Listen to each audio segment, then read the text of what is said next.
네, 기시다 후미오 일본 총리 방한이 하루 앞으로 다가오면서 여야 공방은 한층 더 뜨거워지고 있습니다. 전국 소식 두 분 모시고 얘기 나눠보도록 하겠습니다. 김병민 국민의힘 최고위원 그리고 이소영 더불어민주당 원내대변인 나오셨습니다. 어서 오세요. 안녕하세요. 예. 지난 3월에 윤석열 대통령이 이제 일본에 갔고 내일 기시다 총리가 한국에 오면 갔다 오는 거니까 셔틀 외교 뭐 복원되는 건가요? 이렇게 되면? 예, 본격적인 셔틀 외교가 복원된다고 얘기해도 좋을 것 같다는 생각이 듭니다.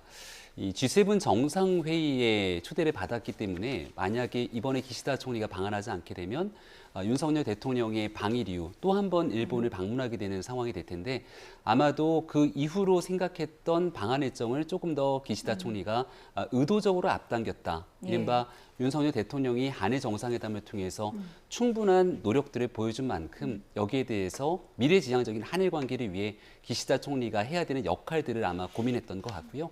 이번 방한 일정들이 이제 최종적으로 성사가 되게 된다면 대한민국 국민들을 대상으로도 미래지향적인 한일 관계를 위한 일본의 성의 있는 진정성 있는 진전이 어떻게 나올지 많은 부분들이 기대가 된다고 생각합니다. 네, 한일 간의 이제 셔틀 외교가 12년 만에 이제 복원되는 것인데요. 기시다 총리가 윤석열 대통령 결단에 보답하는 마음으로 답방을 결정했다 이렇게 밝히기도 했잖아요. 네. 어떤 의미가 있다고 보십니까?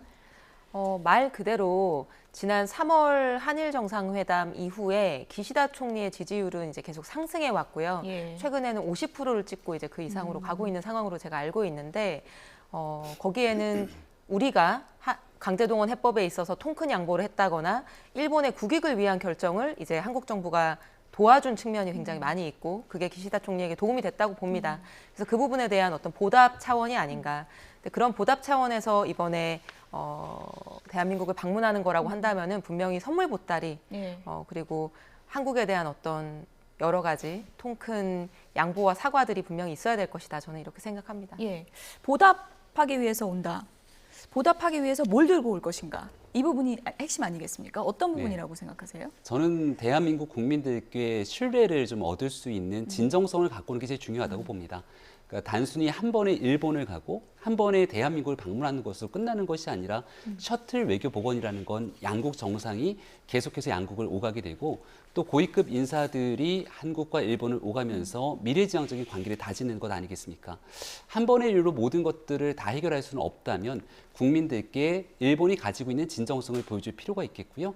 대한민국 국민들이 지켜보고 있는 그래도 과거적인 문제 속에서 얼만큼 진정성 있는 표현을 하게 될 것인가에 대한 뜻도 기대를 하고 있는 만큼 이 부분에 대한 기시다 총리의 좀 발언들이 있었으면 좋겠다는 생각입니다.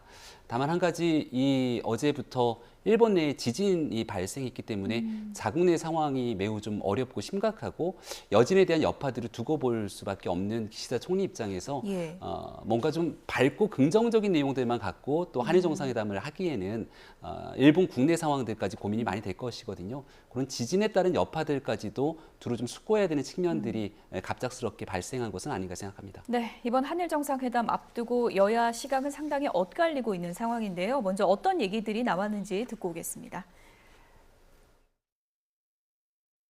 안정적이고 발전적인 관계 형성을 위한 계기가 되기를 희망합니다. 진정성 있는 대화를 이어간다면 그동안 얽힌 실타래를 풀어 물잔의 반이 채워질 것입니다. 굴욕 외교를 이번에 바로잡지 못하면 미래지향적 한일 관계라는 말은 빛 좋은 개살구에 불과하다는 사실을 명심하길 바랍니다.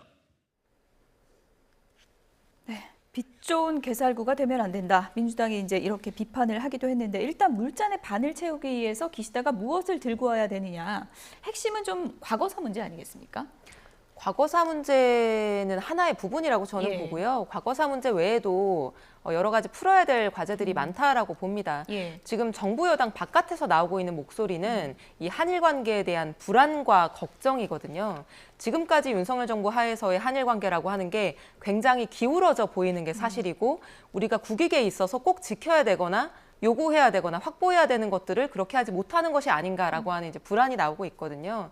강제동원 해법에 있어서도 대한민국 대법원이 한 결정을 대통령이 뒤집어 엎는 정도의 과감한 이제 양해와 양보를 했음에도 불구하고 일본 정부의 지금까지의 어떤 태도는 독도 영유권을 주장한다거나 야스쿠니 신사 참배를 집단적으로 한다거나 또 오염수 방류에 대해서 계속해서 추진을 하고 우리에게 여러 가지 그 문제들을 지금 공을 떠넘기고 있는 상황인데 이런 과거사에 대한 부분도 분명히 해결이 있어야 될 것이지만 현재와 미래에 대한 얘기들, 예컨대 후쿠시마 수산물에 대한 수입 문제라거나 우리 국민들이 우려하고 있는 후쿠시마 오염수의 해양 방류 이런 문제들까지도 종합적으로 논의가 되고 국민들의 우려를 불식시키는 그런 정상회담이 돼야 된다고 생각합니다. 말씀하신 것처럼 굵직굵직한 현안들이 많기 때문에 어떤 좀 진전의 내용이 나올지 상당히 좀 관심이 집중되는 부분인데 아무래도 이제 국민 정서적 측면에서 기시다 총리가 과거사 문제에 대해서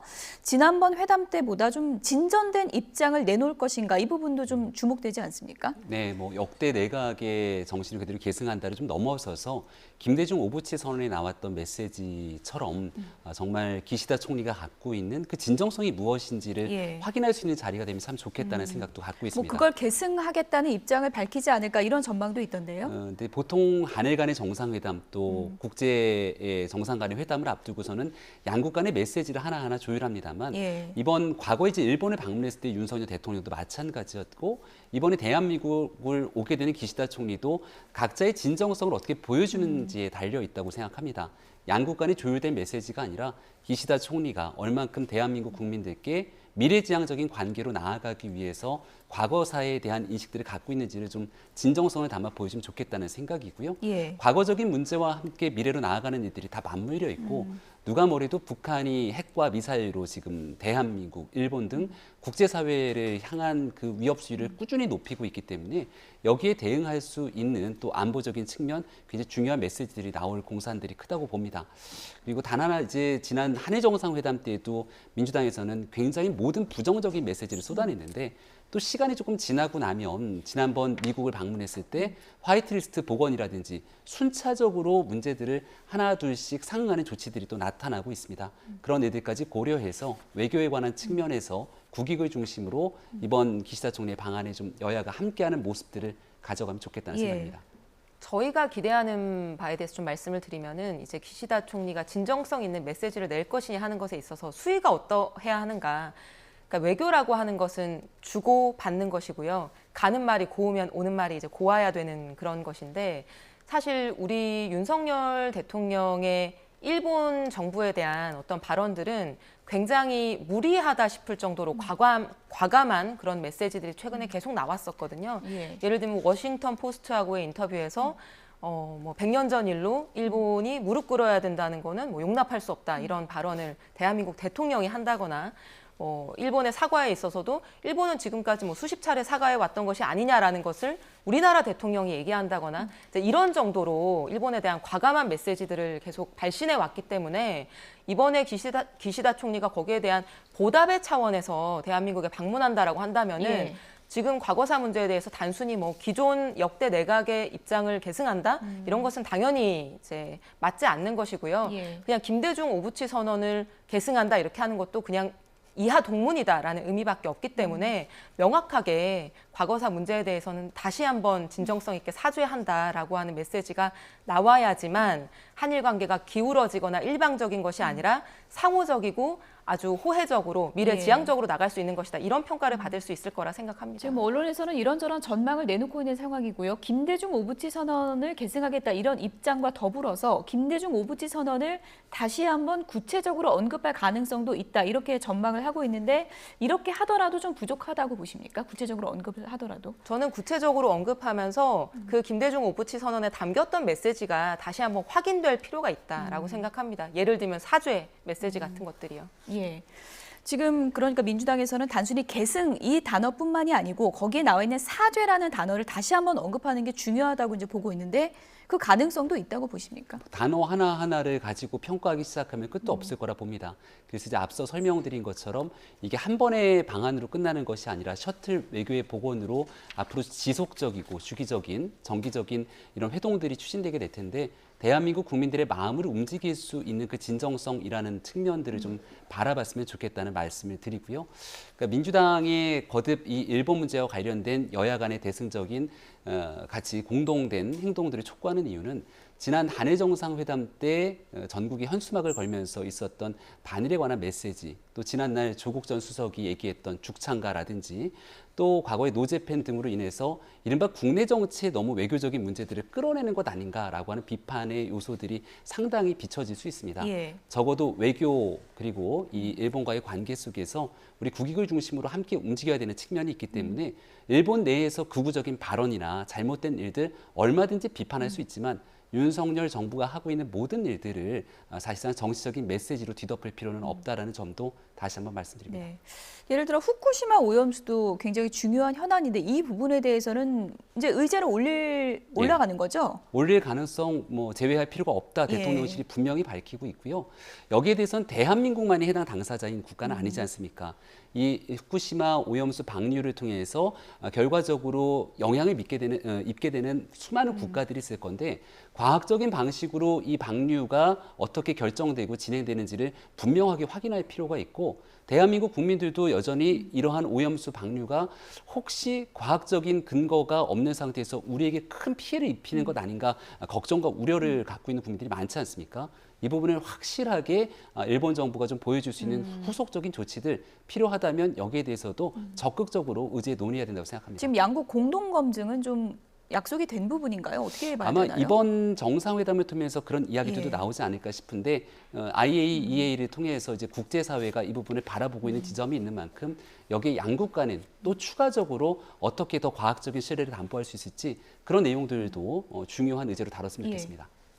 그 후쿠시마 오염수 방류와 관련해서 이제 한일이 공동 검증에 좀 나설 수 있다 이런 기사를 저도 오늘 봤는데 사실 조금 우려되는 것도 사실입니다. 제가 이제 에너지 분야에서 오래 종사했기 때문에 그 내용을 그래도 비교적 이제 잘 아는 편인데 사실은 이 후쿠시마 오염수 해양 방류가 대한민국에 유해하냐 또는 무해하냐라고 하는 거에 대해서는 명확한 결론이 나기가 어렵거든요.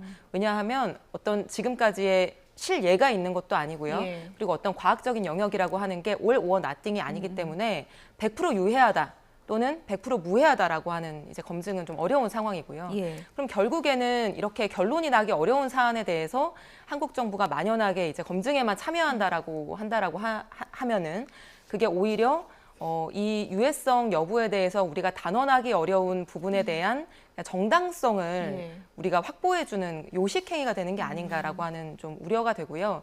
지금 그리고 한일 간의 모든 쟁점에 대해서 우리가 지금 양보하고 명확한 어떤 항의의 표시나 우리 주장을 못하고 있는 상황에서 이게 어떻게 흘러갈 것인가에 대한 우려도 있습니다. 그리고 오염수 방류뿐만 아니라 후쿠시마 수산물 수입에 대해서는 이번 의제에서 빠진 걸로 지금 알려져 있는 거거든요. 근데 대한민국 국민들의 건강과 안전을 위해서 지금 가장 관심 있는 주제가 그 두 가지일 텐데 그 한 가지를 빼는 것은 저는 바람직하지 못하다고 생각을 합니다. 간략하게요. 공동조사가 능사가 아니면 마련할 수 있는 방법은 뭐 다른 게 있는 건가요? 그러니까 답을 정해놓고 참여하면 안 된다라고 하는 취지입니다. 예. 네. 그 부분은 뭐 수산물 수입 문제는 의제에서 빠진 건 확실한 건가요? 내용들을 확인해 봐야겠습니다만 예. 제일 중요한 건 일단 후쿠시마 오염수 방류에 대한 문제를 대한민국 대통령과 또 기시다 총리가 만나서 그 부분에 대한 과학적 검증 확실하게 할 수 있는 게 제일 중요할 것이고요. 그리고 수산물 수입에 대한 부분들은 대한민국 정부가 여기에 대해서 명확하게 그 결정들에 대해서 확고한 의지를 갖고 있다면 예. 그 부분을 구체적으로 끄집어낼 단계는 아직 아니기 때문에 순차적인 측면에서 중요도 있는 여기에 대한 오염수 문제를 먼저 이야기를 나누는 것이 온당하다고 생각합니다. 예, 일본 관련해서는 이 문제도 하나 간략하게 짚어볼게요. 전용기 의원 독도 방문한 건 일본 정부가 이제 항의하고 있는 상황이고요. 어떤 잘한 결정이라고 보십니까? 어떻게 보십니까? 저는 여러 가지 평가는 있을 수 있다고 생각합니다. 어쨌든 지금 한일 정상회담을 앞두고 있는 상황에서 예. 여기에 대한 설왕설래를 뭐 오고 가게 하는 것이 좋으냐 나쁘냐 이제 의견이 있을 수 있다고 보는데요. 그럼에도 불구하고 일본 정부 측에서 대한민국의 국회의원이 다케시마에 상륙했다, 이것을 용납할 수 없다라고 표현하는 것은 너무나 외교적인 무례인 것이고 대한민국 국민이 대한민국 영토를 가는 것에 대해서 일본 정부가 저렇게까지 날을 세워서 발언을 쏟아내는데도 불구하고 우리 정부는 말 한마디 하지 않고 있는 이런 상황은 국민들 정서상 이해가 좀 안 되지 않나 이런 생각이 듭니다. 우리 정부가 아무 말을 하지 않은 게 아니고요. 외교부가 여기에 대한 문제 지적을 했고 전용기 의원만 이곳을 간 것이 아니라 아니라 지난해 홍석준 의원 등 대한민국 국민의힘 국회의원들도 사실 독도를 방문한 적이 있습니다.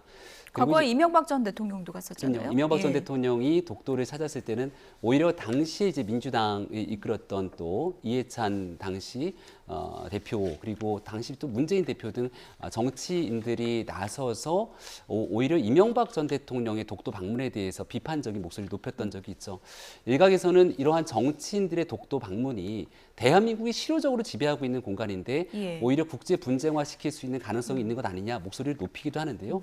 우리 땅을 방문하는 일에 대해서 일본이 뭐라 하는 것 당연히 우리가 단호하게 대응해야 되는 건 맞는 일입니다만은 우리가 독도에 대한 관심을 가지고 또 왜 우리가 실효적 지배를 하고 있고 독도의 역사가 어떻게 되고 있는지에 대한 교육 등 정치인이 해야 될 많은 역할들이 있을 겁니다. 근데 단순한 독도에 대한 방문을 가지고 본인의 정치적인 이른바 홍보 효과를 극대화시키기 위한 것 아니냐 또 이렇게 바라보게 된다면 그 정치인의 활동에 대해서도 여러 가지 평가가 나올 수 있는 만큼 우리 땅인 독도 어떻게 우리가 더 굳건하게 실효적 지배를 강화할 수 있는지에 대한 이런 국민의 알을 위해서 정치인들이 해야 되는 여러 가지 역할들 고민하는 기회가 됐으면 좋겠습니다. 저는 전용기 의원이 뭐 자신의 정치적인 뭐 홍보 효과를 극대화하기 위해서 갔다라고 생각하지 않고요. 잘 아시는 바와 같이 지난 강제동원 해법 발표한 직후에 일본이 어떤 행태를 보였습니까? 한국이 독도를 불법 점거하고 있다는 내용이 담긴 교과서 검증을 일본 정부가 통과시켰거든요. 그럼 여기에 대해서 대한민국 국회의원으로서 그리고 한일 양국 간의 관계에 대한 미래지향적인 관계 설정을 고민하는 청년 정치인으로서 저는 충분히 할 수 있는 일이라고 생각하고요. 거기에 대해서 그렇게 폄하하는 것은 또 바람직하지 않은 게 아닌가 생각합니다. 이명박 전 대통령이 갔을 때는 민주당이 또 비판을 하지 않았냐 이런 또 이제 반문을 하는 분들도 있고요. 전용기 의원은 그 당시 민주당 비판에 동의하지 않는다 이런 입장을 또 밝히기도 했거든요. 그 어떤 뭐 정치적인 행동이나 판단이라고 하는 게 모든 상황에서 다 옳고 모든 상황에서 다 그르다 뭐 이런 것은 존재하지 않겠죠. 지금 상황에서 우리가 아주 외교적으로 양보하고 후퇴하고 일본 쪽으로 기울어진 외교 행태를 보이고 있는 상황에서 일본이 일방적으로 다시 한번 독도 영유권을 주장하면서 이런 말도 안 되는 교과서 검정까지 통과시키고 있는 상황에서 그럼 우리는 어떻게 할 것인가. 그리고 윤석열 정부가 계속해서 이런 일본에 대한 저자세 외교를 지속하고 있는 상황에서 그럼 야당의 청년 정치인은 무엇을 해야 될 것인가. 이런 맥락 속에서 저는 판단해야 되는 문제라고 생각합니다. 시종일관 일본에 대한 저자세 외교라고 얘기를 하고 있는데요. 저자세 외교가 아니라 과거에 있었던 일방적으로 일본과의 국제적인 관계를 국내 정치로 활용했던 부분들을 단절하고 미래지향적 관계로 나아가기 위한 조치들을 하나하나 하고 있다고 생각합니다. 전용기 의원의 행동을 폄훼하고 하려고 하는 의도가 아니라 전용기 의원 등 민주당이 이 독도 문제를 진심으로 여기에 대한 걱정과 국민들과 함께하고 싶다면 이러한 한 개 한 개 보여지고 있는 행동들 이면에 앞서 설명드렸던 것처럼 독도에 대한 교육이라든지 실질적으로 거기에 얼만큼 관심을 갖고 행동해 왔는지가 연속적으로 이어져야 되는데 과연 전용기 의원 등 민주당이 이 독도 문제 이 같은 방문으로 보여주는 것 외적으로 어떤 활동을 해왔는지도 국민들께 함께 보여주고 쭉 지속성 있게 이어갔으면 좋겠습니다. 반론하시겠습니까? 아니요, 지속성 있게 이어가야죠.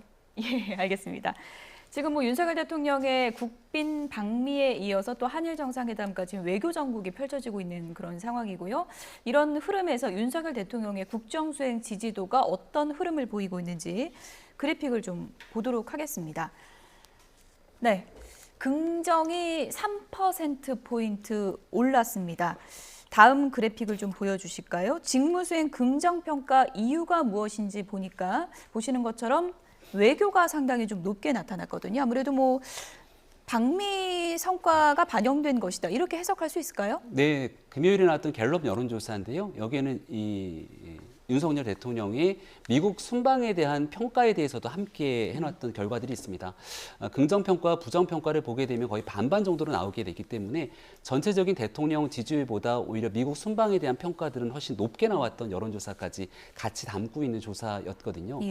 그래서 이제 지금 민주당과 얘기를 하면서 다소 아쉬운 점들을 계속 얘기하고 있는데 미국 순방에 있었던 한 일주일의 기간 동안 민주당 대변인실의 논평들을 쭉 한번 다 훑어봤습니다.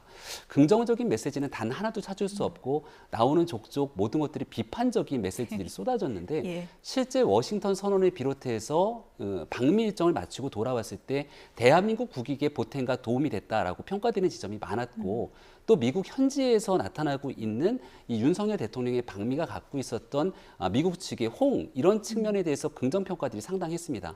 여기 대해서 외교라는 건 즉각에 대한 판단들이 그대로 이어지는 것이 아니라 예. 순차적으로 국민들이 이 내용들을 바라보면서 정치적 효능감을 또 함께 느끼게 될 텐데 예. 지난 한 주 동안 있었던 방미에 대한 성과들이 적어도 이번 갤럽 여론조사에 반영됐다는 것은 분명해 보입니다. 이소영 의원의 그래픽 해석이 좀 다를 것 같은데요. 예. 저도 여당 측의 논평을 한번 쭉 봤는데 지금 원내대변인이니까요. 오히려 낯뜨거울 정도의 자화자찬만 이제 가득해서 어떻게 보면 야당이 어느 정도 이제 문제점이나 부족한 점을 짚을 수밖에 없는 그게 균형에 맞는 것 같다는 생각이 듭니다. 지금 외교 문제로 긍정평가와 부정평가가 이제 둘 다 높은 상황인데 사실은 이제 그 정상이 외국에 다녀오면 일반적으로는 큰 어떤 사고나 문제가 없는 한 해는 그 이후에 지지율이 올라가는 게 일반적이고 정상적입니다. 지금까지 윤석열 대통령 취임 이후에 외국만 갔다 오면 지지율이 떨어진 게 오히려 좀 이례적이고 좀 정상적이지 못한 모습이고요. 저는 외교에 있어서 긍정적인 평가가 나온 것들은 어쨌든 우리 대통령이 미국 대통령과 굉장히 우호적이고 어떤 친교를 굉장히 잘했고 또 어떤 백악관에서 환대받는 모습 이런 것들이 이제 국민들이 볼 때 기분 좋으셨을 수 있을 거라고 생각을 하고요. 근데 왜 부정평가도 함께 있느냐? 부정평가에 대해서는 실제로 그러면은 우리 국익을 위해서 손에 쥐고 온 건 뭐가 있을까라는 것에 대한 좀 의구심 이런 것들이 부정평가의 내용이 아닐까 짐작합니다. 예. 지금 뭐 양쪽에서 왜 칭찬만 하냐, 왜 비판만 하냐 서로 이제 다른 시각으로 보고 계신데 윤 대통령 지지율이 지금 상승세긴 하지만 역대 대통령 취임 1주년 시점과 비교를 해보면 상당히 좀 낮은 지지율이거든요. 네. 어떤 부분 때문에 그렇다고 보세요? 여러 가지로 조금 예. 국민들 보시기에 부족한 면이 있으면 어떻게 채겨 나가야 될지에 대한 고민이 필요한 시점이라고도 봅니다. 지난 대통령 선거의 결과를 보면 0.73%라고 하는 아주 근소한 차이였고 대통령 선거가 끝나고 난 뒤에도 여소야대 전국 속에서 이른바 갈등과 반목, 대립이 계속되고 있는 전국이 국민들께 꽤 큰 피로감을 줬던 것은 아닌지 한번 스스로 생각해 보기도 합니다. 이제 다음 주면 대통령 취임 1주년을 기념하면서 어떤 부분들에 대한 성과가 있었고 또 국민들이 지켜보시기에 정말 정치 경험이 없는 윤석열 대통령이 새로운 대한민국을 끌어줬으면 좋겠다는 기대감들이 있었을 텐데 예. 그 기대감에 못 미쳤던 점들은 무엇인가에 대한 평가들이 있을 거라 보거든요. 얼마 전 기자단과 같이 오찬을 가지면서 윤 대통령도 도어 스태핑 중간에 같이 안 해서 좀 아쉽고 서운하죠라고 예. 얘기했던 것처럼 조금씩 부족한 부분들을 보완 발전시켜 나가게 된다면 지금의 다소 주춤한 지지율도 상승 국면으로 이어갈 수 있을 거라고 생각합니다. 그때 뭐 김밥 먹는 깜짝 오찬에서 기자들과 이제 소통을 좀 개시하는 그런 모습도 보였고 야당은 왜 안 만나냐 이런 얘기도 있었는데 박광원 원내대표, 그러니까 여야 원내대표와 대통령과 이제 회동을 제안을 했는데 박광원 원내대표가 이제 두 번째 거절을 한 셈이 된 거죠? 이번에? 네, 예. 맞습니다. 네, 그렇게 할 수밖에 없다고 생각합니다. 왜냐하면 그 대통령하고 그 양당 원내대표가 회동한 거는 예. 이전 정부에서도 사례가 있습니다. 그러니까 그거 자체가 이례적이거나 문제는 전혀 아닌데요. 네. 지금 대통령이 당선된 이후에 지금 1년이 다 되도록 야당 대표에 대해서는 납득할 수 없는 이유를 대면서 지금 만나지 않고 거부하고 있는 예. 상황이고 사실 야당하고의 관계에서도 여러 가지 매사 충돌이 있을 때마다 거기에 대해서 중재하거나 설득하거나 양보하거나 뭐 이런 과정들은 전혀 거치지 않고 그냥 거부권부터 꺼내들려는 생각을 항상 밝히는 그런 상황이거든요. 그런 상황에서 무턱대고 원내대표가 덥석 만나는 것이 과연 협치의 길을 여는 데 있어서 도움이 될 것인지 예. 아니면 지금과 같은 서로 간의 어떤 그런 불신과 이런 것들을 강화시키는 계기가 될지 저는 부정적인 측면이 크다고 생각을 합니다. 그래서 박광원 원내대표도 이제 어제 그런 입장을 밝혔는데 대통령께서 지금 1년 동안 야당 대표를 한 번도 만나지 않고 여러 차례 야당에 제안했는데도 거부해 오셨기 때문에 한 번쯤은 좀 현명하고 정치 회복을 위한 좀 좋은 길, 대승적인 길을 좀 선택해 주실 것을 촉구드렸거든요. 저는 대통령께서 좀 그런 결단을 하실 필요가 있다라고 생각을 합니다. 예, 물론 대통령실이 이제 입장을 바꿀 가능성도 있고 뭐 바꾸는 것도 필요하다는 의견도 많은 것도 사실이지만 박수현 전 수석 같은 경우에는 소통을 하는데 그렇게 순서만 중요한 게 아니다. 일단 원내대표 회동이라도 좀 하면 어떨까라는 또 의견을 제시하기도 했거든요. 소통을 하는 것은 다양한 예. 방법이 있다고 생각하고요. 사실 박강원 원내대표 선출된 이후에 윤재옥 원내대표랑 만나서 예. 굉장히 긍정적인 어떤 말씀들을 많이 나누고 네. 앞으로 어떤 할 수 있는 쉬운 합의부터 하면서 우리가 좀 협치하고 의회 정치를 복원하자 이제 네. 이런 약속들을 많이 하고 있고요. 그런 소통의 과정이 이제 단계적으로 회복될 거라고 봅니다. 그러나 대통령과 만나는 문제는 조금은 다른 문제고 정치적인 상징성과 함축된 의미가 굉장히 크기 때문에 저는 대통령실에서 좀 달리 생각할 필요가 예. 있다고 생각하고요. 지금까지 1년 동안은 야당이 제안할 때마다 대통령실에서 뭐라고 해왔냐면은 야당 대표가 뭐 무슨 수사 대상이기 때문에 만날 수 없다. 뭐 이런 얘기들을 해왔거든요. 예. 근데 친구를 만나는 거면요. 상대방이 좋고 싫고 이런 거 따질 수 있는데요. 지금 야당을 이끌어가고 있는 법적으로 어떤 권한을 가진 그런 야당 대표이기 때문에 본인이 만나고 싶다. 뭐 그 사람을 좋다 싫다. 이제 이런 문제를 이제 앞세울 거는 아니라고 생각합니다. 네, 일단은 그 과거에 있었던 박홍근 원내대표 시절에도 주호영 원내대표가 제안을 해서 여야 원내대표 간 대통령 회담을 추진했던 적이 있다는 내용들이 전해지고 있습니다. 그때도 마찬가지로 거부했던 일들을 지금도 거부하고 있고요. 저는 민주당에서만큼은 야당 대표와의 영수회담을 요청하는 것은 조금 면목 없는 일이 아닐까 생각하는데요. 지난 문재인 정부 때 야당, 제1야당 대표와 단독의 영수회담을 했던 적들 기억이 안 날 겁니다. 당시에도 여야 5당 대표와 대통령실 간에 정례적인 회동을 가지게 됐는데 제1야당이 당시의 불만도 소수석을 갖고 있는 정당들과 제1야당과 같이 동등한 석상에서 만나서 회동하게 되는 건 이른바 들러리 세우는 것 아니냐라고 하는 예. 비판도 있었죠. 지금 만약 같은 방식으로 하게 된다면 한석을 갖고 있는 시대전환 조정훈 의원이라든지 뭐 여러 사람들과 함께 주르륵 앉아서 회동하게 되는 일들도 가능하게 될지 모르겠습니다만 그것보다 훨씬 더 중요한 건 169석의 의석을 갖고 있는 민주당의 원내대표와 국민의힘의 원내대표, 대통령실이 함께 만나서 의견들을 조율하는 일이 중요하지 않겠습니까?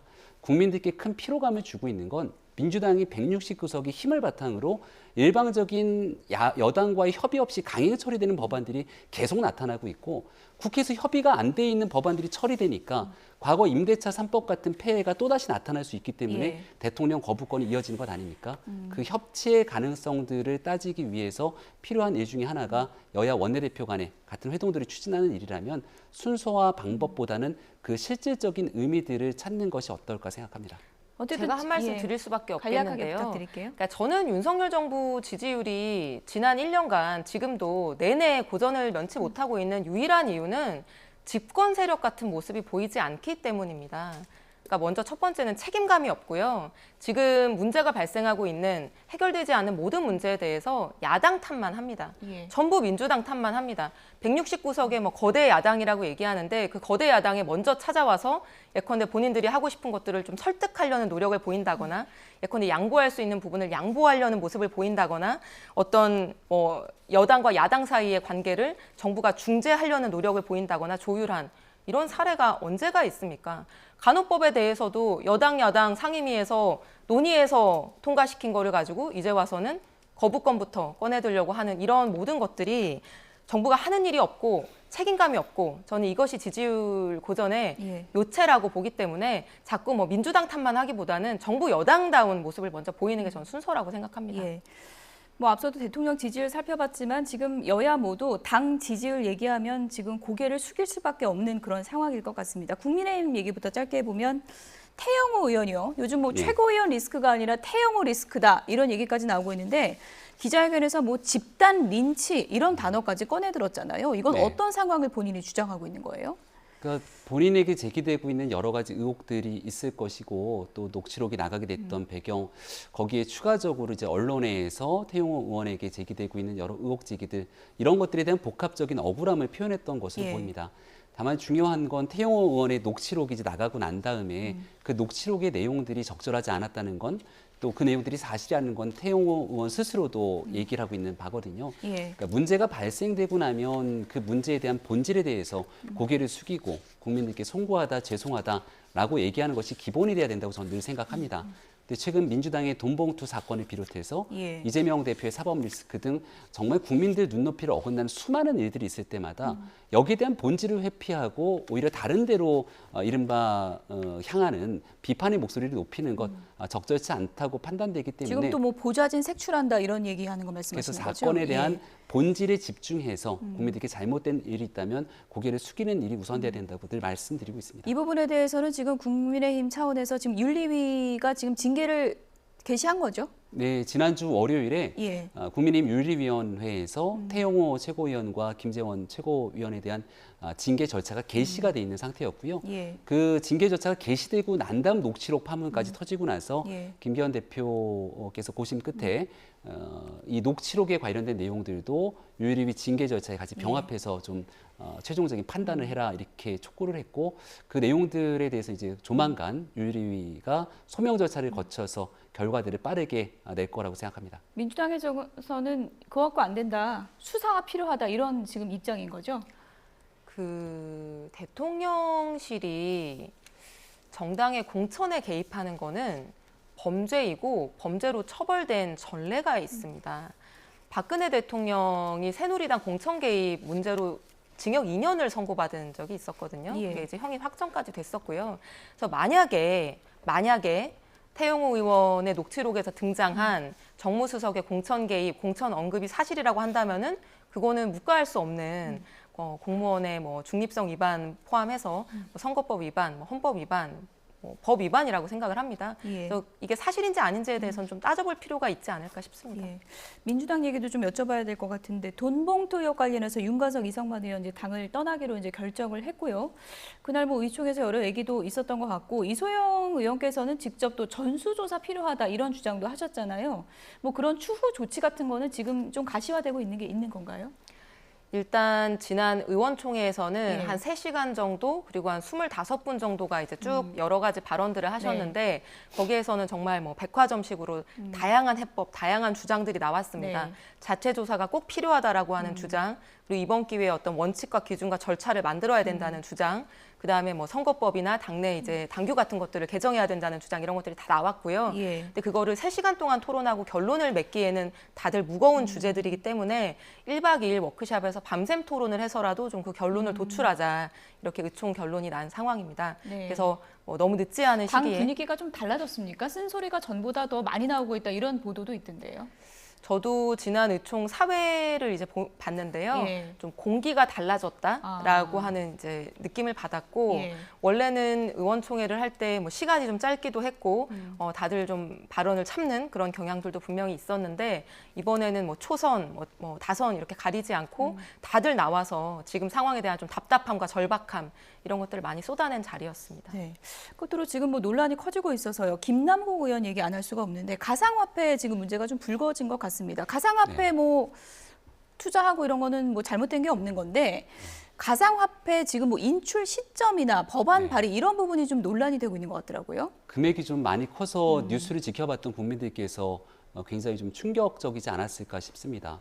한때 가장 최고가로 평가받았을 때 한 60억 정도라고 얘기를 하니까 예. 그 정도의 평가라면 도대체 얼마를 투자했을까? 투자에 대한 금액에 대한 것들도 고민일 것이고 가상화폐에도 마찬가지로 소득세 등 이 실질적인 신고 그리고 여기에 대한 과세가 있어야 될 텐데 앞서 말씀드린 것처럼 한 60억 정도의 가상화폐를 갖고 있으면 거기에 내야 되는 세금까지 생각하면 간단치가 않을 거거든요.